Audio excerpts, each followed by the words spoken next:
Do you know the difference between the deep web and the dark web? Hi, this is Larry K with shadowanyone.com. I've got training materials, a website, you can check that all out. The difference between the deep web and the dark web is significant, and it's important for you as a private investigator to understand the difference. And when you read about these things in the media, when people ask you about it, know these things.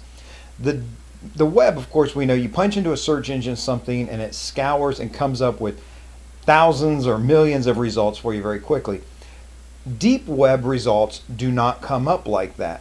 So, for example, you may be able to find your local county courthouse very easily using a search engine, but finding the many records within that courthouse, you're not going to find unless you go deeper. That's the deep web. So, bring up your county courthouse, find their index where you can search their records, and there's where you can type in, say, a subject's name and see court cases that person's involved with.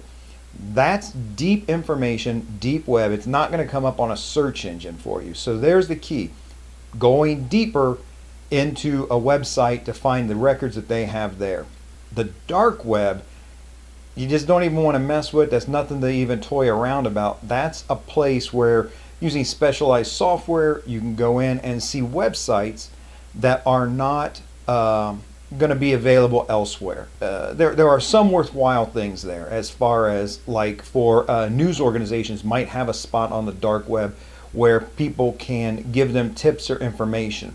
And this type of thing is very valuable, and this dark web can be used by people who are trying to get the word out against a repressive government, who need to hide their identity for fear of reprisal. So in any country where there's a lot of repression, where the jackbooted thugs can come in and take you away for a blog post you put up, then yes, legitimately you might want to be on the dark web, where it's very difficult to trace people around if you're doing things cautiously and carefully.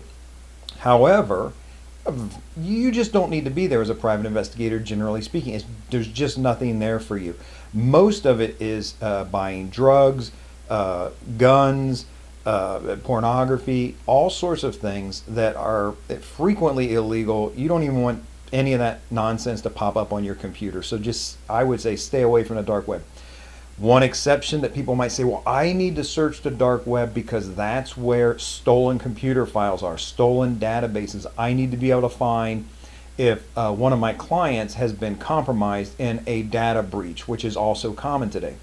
Let me suggest to you that there are people already out there that do that. They scrounge through those files, and they'll post on their website where you can type in, say, for example, an email address and see if you've been compromised on the dark web, if that address has been being sold around there. So you don't even have to go to the dark web to find that.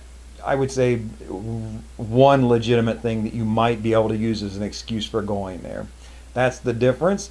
I would remind you, as I always do, of course, I'm Larry K with shadowanyone.com, but remember, do the right thing, even if it's the hard thing.